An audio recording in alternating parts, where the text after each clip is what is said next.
I'm Rabbi Jonathan Tal, Will of Tal, here to share with you a wonderful dose of Jewish inspiration. There's a famous lady by the name of Roz Savage. Roz Savage is the first woman to ever row across the Atlantic Ocean. Since she rowed across the Atlantic Ocean, she's rowed across the Pacific Ocean and then the Indian Ocean by herself.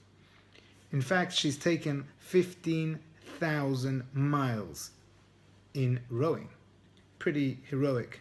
5 million oar strokes. What's her story?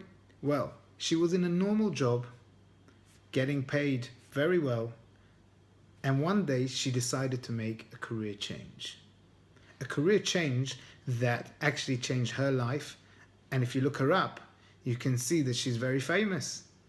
She's beaten world records. What made her do that career change? So she brings it down to two ideas. She says, first of all, there's the environment. I believed that the environment was something like a charity, but then I had like a revelation and I felt that I had to go, and I felt it. And once I started oaring, it gave me a sense of direction. And secondly, she says that her job was tedious and it felt a bit like an obligation. And she wanted to do something that felt more fulfilling and led her to freedom. She changed her life. When does a person change courses? How do we know if we're making the right decisions? Should we change course or should we not change? She decided and she changed her course, and she is in the history books. In Judaism, we have the name for the brain is a moach, the name for the heart is a lev, and the kaved, which is the liver, is called the kaved. The liver is called the kaved. Our sages tell us the lev is a center of emotions. The head is a center of intelligence. Sometimes there's a bit of conflict. A person's emotion could be, let's go with the flow, and the head, the intelligence will say, well, hold on a second, that could be dangerous. That might not be the right place to go. Sometimes we're led by emotions, sometimes we're led by intelligence.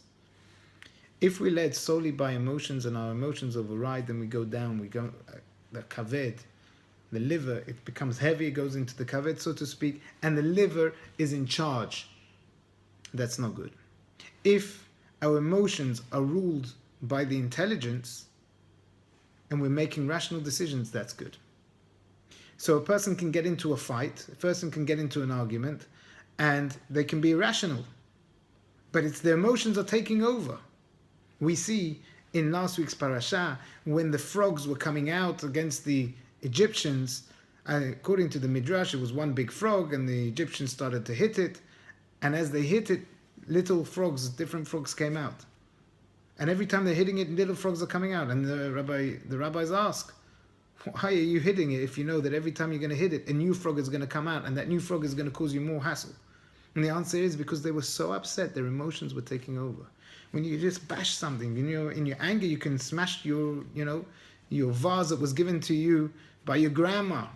It could be very, very tough when our emotions take over our intellect. And our aim in life is to let the intellect rule. Paro was the epitome of this. You see, he's been hit for 10 plagues. And this week's parasha, he hears that the Jewish people are actually really escaping. Wow, okay. I've been hit by 10 plagues. My firstborn is dead. Everybody has died. We sent the Jewish people away. We gave them loads of money. And then what happens? He says, okay, bring them back. Bring them back. They're going to get the army together. We're going to annihilate them. Now they're stuck. They're by the sea. They don't know how to cross over the sea. He comes, he chases. Within one day, he does what the Bnei Yisrael did within 6 days. He's feeling the adrenaline. I'm going to come. Arik Charbi, Torishem Yodi, I'm going to come. I'm going to destroy this nation. The Jewish people are frightened. Matitzak Elai, says God Almighty to Moses. Daber Bnei Yisrael v'Yisrael. Speak to the Bnei Yisrael and let them go. They start to go. One by one, they start to go. Where are we going to go? They start to go into the sea. Nachshon ben Aminadav is the first person. He comes and he starts to swim into the sea. He's walking, the water's up to the neck. He's got his family. He's got, what's he going to do? Where? He's been commanded to go, to move forward, so he goes forward. And suddenly the sea splits. The Jewish people go through the sea on dry land, the biggest miracle. And Paro sees this, but his emotions are running high. And he comes with all his army, and that's the end of Paro. The sea crashes down on them, and we don't hear from him again. What is amazing to note is the following. The Torah tells us that the Bnei Yisrael sung the song, Az Yashir Moshe Bnei Yisrael. They got out the other end, and they were so exalted, so excited. Ze Eli Vanvehu, they saw God's hand. They pointed, they said, this is God. This is the end of Egypt. We're never going to see them. The Egyptians washed up at the sea. Up to then, they were frightened. This is the end of the Egyptians. They sung all in a bliss. Everybody joined together. But there's an interesting Al-Shich HaKadosh that says, the words of Mi Chamucha Be'elim Hashem were sung by none other than Paro. Could have been as well as the Jewish people. What does it mean? Paro was in the sea, he was drowning. And he comes across the idea that actually it's the end of his life. Maybe he's finally getting the idea. He sees all his Egyptians are drowning around him. He sees it's the end. What does a person do at the end? Do we continue with those emotions or do we give up? Micha mocha be'elim Hashem, he says. Who is like you? And all the gods like you, God Almighty. There's none like you. And our rabbis tell us the first time he says Micha mocha is with a ch, and the second time he says Mika mocha. What is the difference? Explains the Al-Shich. The first time Micha mocha, the Paro was there, but he was drowning, so the water was getting into his mouth. God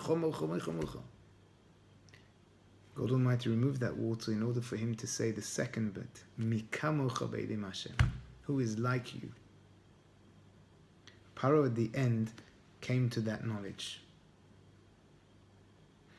We all go through different times in life. You can get like this diagram over here. You got a fireman and you got the fire and you know where you want to go. You want to go from here to there. You're clear. You know what degree you want. You know what wife you want, what husband you want. You know where you're heading for business. It's clear. And we start, but we thought we could go this way. God puts in a challenge. Sorry, it's closed. And we come to this way, we come here, it's closed. We come round, it's closed, it's closed. We go up. Sometimes we need to go all the way back and start again and get to the right place. That is the message of this week's parasha. Sometimes it's good to be stubborn. When we've got the intellect, when we've got the Torah to follow, when we've got the Chachamim, when we know we're going in the right direction, we're serving HaKadosh Baruch Hu, then of course we should be stubborn in the avodah of Hashem. But at other times when our emotions are taking over us, we have to be clever and we have to mem for moach, then the lev, lamed, and then the kaved. It spells melech, to be a king. Rather than kaved, lamed for lev, and mem for moach, spelling kaleh, meaning the absolute annihilation of oneself. Finding oneself via the intellect. I'm just going to share with you a wonderful midrash, a wonderful mashal that will explain this idea. Our rabbis tell us of a beautiful story. There was a king, and he had a servant, and the servant is his best servant. He's also a chef. He goes out to the market, he brings the food that the king loves, and he cooks it, and that's his job the whole day. 20 years this guy made the king's the best meals.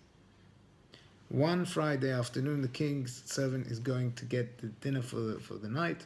He goes to the market. He's very tired.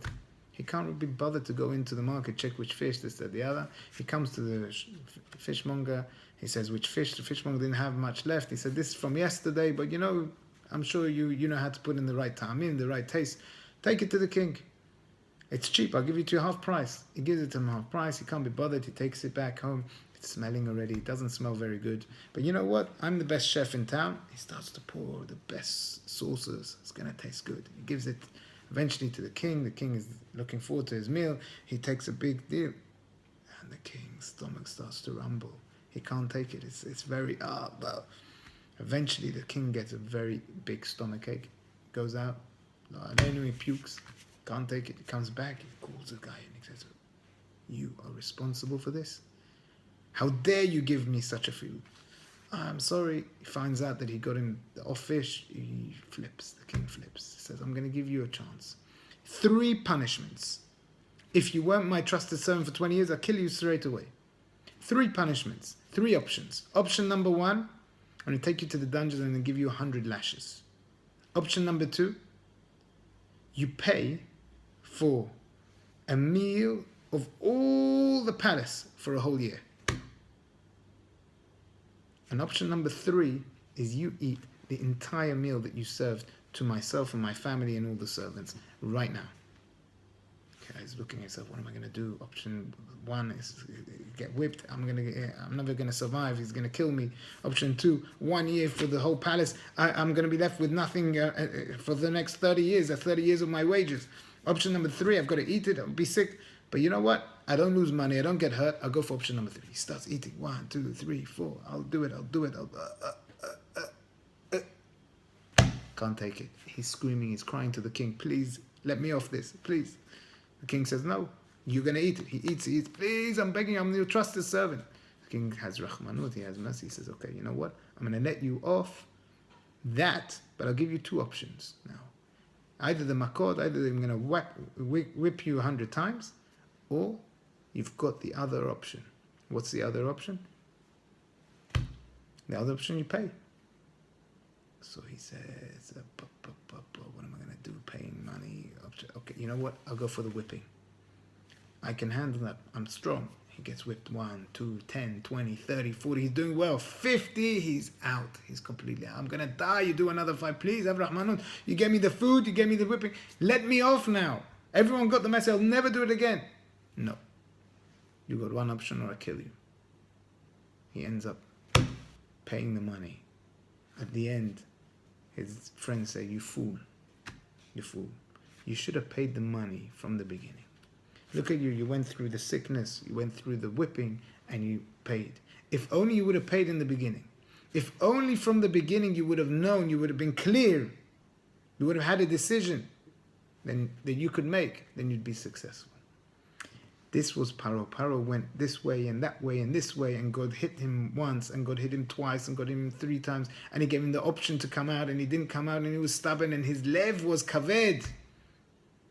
And we're the same sometimes. Sometimes we're a bit stubborn. We're following our emotions rather than our intellect. We're not looking around and seeing the beauty that God has given us, this world, this most beautiful world that we live in, and seeing clearly God's actions. And this is the Torah teaching us. There was a splitting of the sea. Millions of people witnessed it. Our ancestors were there. We have the tradition. We have the Torah. They were seeing with their own eyes the destruction of the Egyptian mighty army. Paro himself, at the end of the day, came to the conclusion, Mi chamocha be'elim Hashem. Mi kamocha nedar b'kodesh.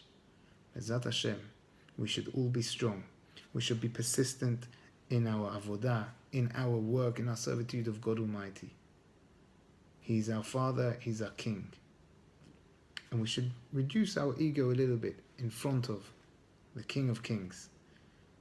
And when we get hit once and when we get hit twice, let's not be like the servant that gets hit all the way around. Let's get the message and let's go forward. Let's go forward, because that is the correct way. Mi chamocha be'elim Hashem, mi kamocha nedar b'kodesh. I'm Rabbi Jonathan Tower, wishing you Shabbat Shalom.